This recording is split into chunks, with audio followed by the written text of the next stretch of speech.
So, if you're a creator or a freelancer, you've probably had this question nagging at you.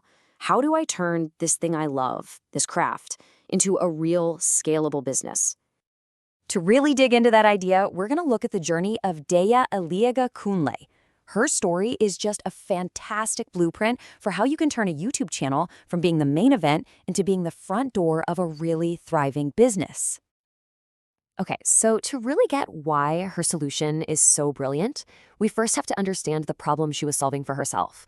That classic freelancer burnout that can feel like a total dead end. Deya's story starts in Big Four consulting, but she pretty quickly realized that the work was just draining. It wasn't what she wanted. So she made a shift. First, she started a freelance side hustle, helping founders with their operations, and then she went all in, specializing as a full-time digital business manager, or DBM. And this hands-on, in-the-trenches work with clients, it became the bedrock for everything that came next. Now, here's the kicker. Her biggest business idea didn't come from some flash of genius inspiration. Nope, it came directly from her clients asking this one simple question. This is such a crucial lesson. Your best product idea is very often hiding in plain sight in what your audience is already asking you for. And what exactly were they asking her to teach? Well, she was a digital business manager, a DBM. Think of this person as the operational hub for a business. They're the ones managing the systems, the projects, the teams. The demand from her clients to learn these exact skills is what led her to create her signature program, the DBM Bootcamp.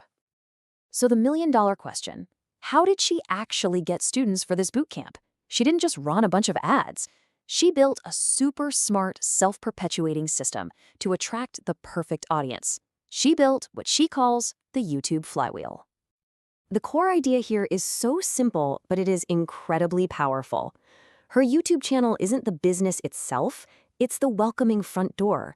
It's where she provides massive value for free, shows her expertise, and builds the trust that you absolutely need before you can ask anyone to buy something. So here's how it all works, this layered journey she creates. It all starts with free, valuable YouTube videos that attract her ideal audience. From there, she offers a free lead magnet, like a helpful template to get them on her email list. Then, and this is key, she introduces low-cost products to turn a follower into a paying customer. It's only after building all that trust and providing all that value that she invites them into her main boot camp, with high-touch consulting as that final, most exclusive layer. Of course, having a great model on a whiteboard is one thing. You need real, concrete tactics to get that flywheel spinning and keep it spinning. So how did she actually pull it off? Her most powerful tactic right out of the gate, it was committing to this number, 50 to 100 videos in her first year.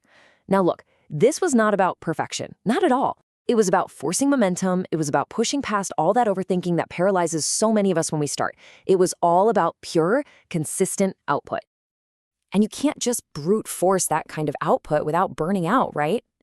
So she built systems. She was really smart. She hired video editors early on to take stuff off her plate. She organized all her videos around 3 really clear content pillars, so her audience always knew what to expect. She started using full scripts, and crucially, she was super transparent about her own struggles, like having camera anxiety. And that transparency, it was a total game changer. It positioned her not as some distant, flawless guru on a pedestal, but as a relatable peer, a guide who's been in the trenches, who's sharing the real process, struggles and all. That approach just completely disarms skepticism, and it builds a way deeper level of trust, which, let's be honest, is the real currency of any online business. So this is all great for Deya, but what about you? How can you actually apply these lessons? Let's distill her entire journey into an actionable blueprint that you can use for your own work. All right, here it is. Step 1, validate your service. Don't just guess, actually do the work for clients first. 2, create content that directly addresses the real pain points you discovered. 3, commit to output, not perfection, just to build that momentum. 4, systemize early, outsource, use templates, do whatever you can so you don't burn out. And finally, 5, layer your offers to create a really clear path for your audience, all the way from free content to your most premium service. So if you walk away with nothing else, remember these core principles. Momentum trumps perfection every single time. Systems are your greatest source of leverage. Your content has to serve your business goals. Trust, which you build by being transparent, is the only thing that actually allows you to sell. And finally, those small incremental offers, they make it so much easier for people to take that first small step with you. So I'll just leave you with this question to chew on. Looking at your own work, Whether you're a creator, a freelancer, an entrepreneur, what is the one single repeatable process or system that you could build right now that would reduce the friction and just unlock that next stage of growth? Because as Deya's story shows us, that's where the real magic happens.